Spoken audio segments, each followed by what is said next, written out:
Out of all the recently released Pokemon games, Pokémon Legends Arceus has been lauded as a brand new mainline Pokemon game. Adding new battle mechanics and an open world experience were just two main features that fans have been demanding the series introduce for a very long time. So, was the wait worth it, and is Pokemon Legends Arceus everything we as fans have been dreaming of?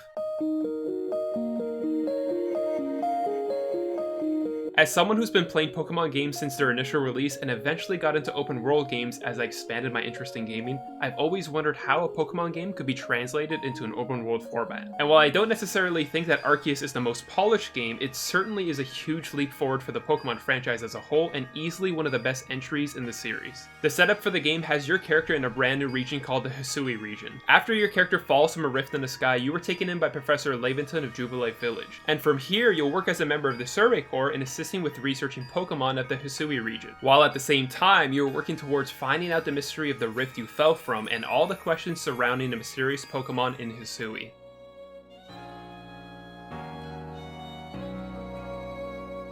Once the initial setup of the game is complete, you are eventually able to leave Jubilife Village and experience the open world. Each area is broken up into different zones that will have unique Pokemon roaming around within them. It's a clever way of getting around some of the Switch's hardware limitations, and in a way it offers some really good pacing throughout the game as each new region is distinct from the last. There's truly a tremendous sense of freedom in this game as each region feels vast and players could easily spend many hours engulfed in the first region alone. Resource gathering is also introduced and you can craft your own Pokeballs and items, which adds a whole new layer to a Pokemon game that I never thought I would want, but feels like it should be a mainstay in every iteration moving forward. The only difficult part about gathering resources was how crazy expensive it was to upgrade your satchel to carry more resources. And every time you buy an extra space, the price for the next upgrade goes up by a lot. So eventually it feels like you're spending an arm and a leg just to get a single extra space in your satchel, which is a little annoying. And I definitely think the satchel guy is probably the richest person in this game, but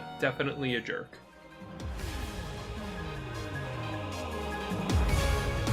Anyway, let's talk about what I like most in this game, which is catching Pokemon. Now, you might be thinking to yourself, well, Eric, you can catch Pokemon in pretty much every game. What makes this one so special? Does the fact that you can catch 3 Pokemon at pretty much the exact same time in rapid succession interest you at all? That's pretty damn cool in my book. And there's a layer of depth to it where if you're able to hit a Pokemon in the back without it seeing you, you'll have a better chance at catching it.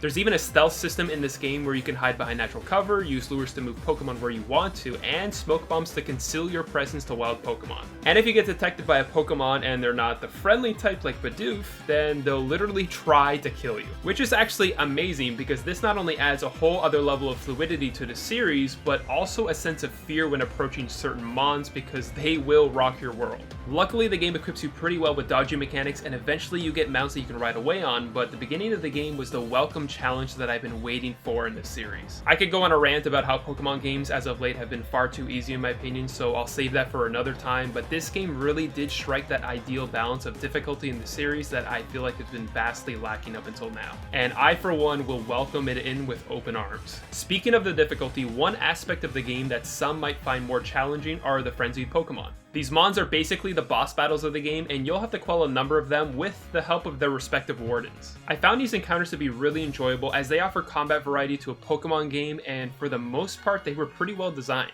as they gave you the option to just pelt it with bombs till it dropped, or in some instances like Cleavor, you could lead it to ram into a tree, causing it to become stunned, allowing you to lower its health with your Pokemon instead. There's certainly a level of jank with some of their attacks that could be ironed out in terms of the hit detection and maybe even adding a greater variety of attacks to their arsenal, but overall I thought that they were a nice addition to this game.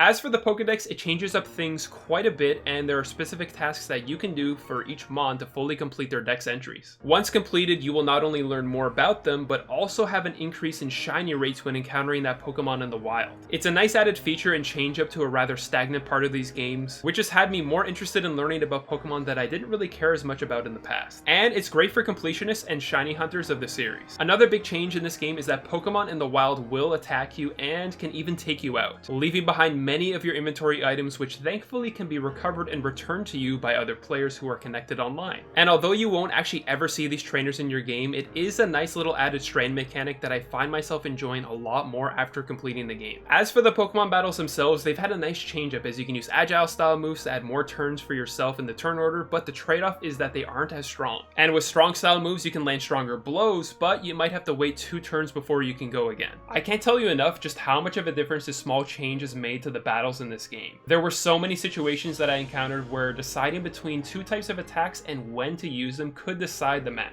And it's basically taken what has mostly been a mindless act at many times in past games and now required me to use even greater strategy to decide the outcome of battles. In my opinion, it is by far the best new addition to the battle system in the series, and I would love to see how it would look in the competitive leagues. There are even a variety of side quests in the game, with some of them having you find certain Pokemon to bring back to the townspeople. And once you give them that Pokemon, they'll be there by their side every time you see them again in the world. It's some of these smaller details in this game that I really enjoy about it and are what make it feel special. There are also alpha Pokemon and space-time distortions that add even more variety to the game and has tremendously increased my time spent adventuring in the open world. And this can't go without saying, but the music in this game is sneaky good and definitely helps to create a nice atmosphere.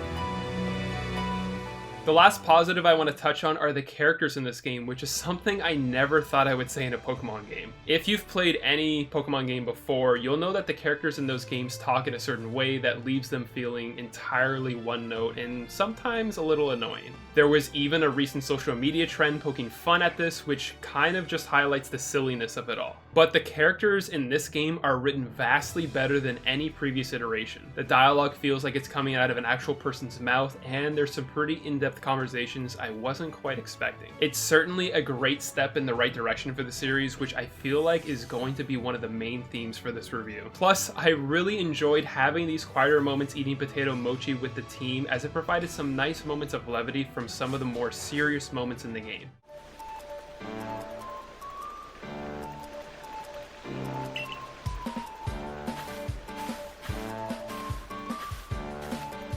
Okay, so now let's talk about some of the areas in the game that could have been done a bit better, and a lot of that has to do around the overall technical performance and polish of the game. There are some parts in the game where you come across some rather unflattering and low-textured environments, and oftentimes when I went into caves, I got this really weird effect around my character that honestly looked really out of place. I can certainly see the art style that they're going for in this game, and I applaud them for trying something different, but I can't help but feel as though the hardware of the Switch held some things back in this game, and I think that is most noticeable in the visuals. The thing is that there are parts in this game that truly do look beautiful. The colors look nice, and seeing certain Pokemon in the wild really pop with the art style that they're going for. The Pokemon models themselves are visually the best looking things in this game, followed up by the people. I just wish that the characters had some better animations, which is kind of crazy to say because this is the best the series has ever looked in that department, but it's clear that there is still a ways to go in that department, especially when the main character only has like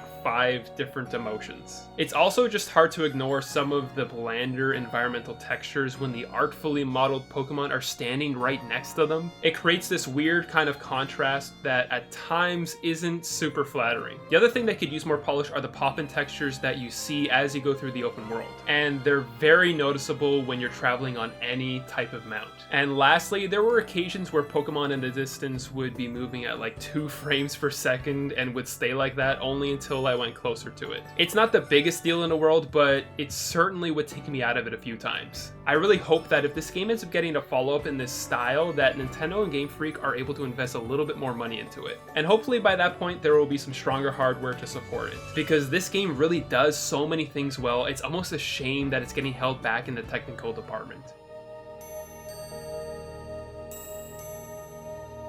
When I sit back and think about this game, the first thought that comes to my mind is that this is such a good step towards getting more open world Pokemon games. The game does so much to change up the formula that has existed for decades, and I really have to applaud Game Freak for trying something new because the vast majority of it works so well and feels truly innovative for the series. The open world is so much fun to explore, and sneaking around Pokemon in the wild is truly a blast. There's even a fair bit of endgame content to keep the hardcore fans going long after the credits roll. Even though Arceus does lack some technical polish, I really do think that this is a great game and one worth checking out whether you're a longtime fan of the series or just hopping into it for the first time. I'm gonna give Pokemon Legends Arceus an 8.8 out of 10.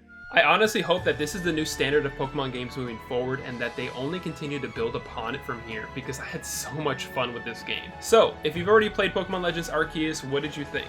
If you want to talk with me about Pokemon as well as other games, I stream regularly on Twitch, so feel free to follow me there. I also post daily on TikTok talking about video games, anime, and movies. So, thanks for watching, and I'll see you next time.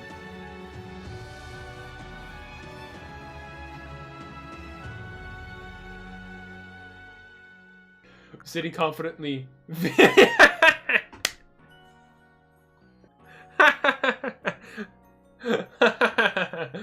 Oh my gosh. Is this the one we're going with? Alright. We got... You come to me on the day of my daughter's wedding.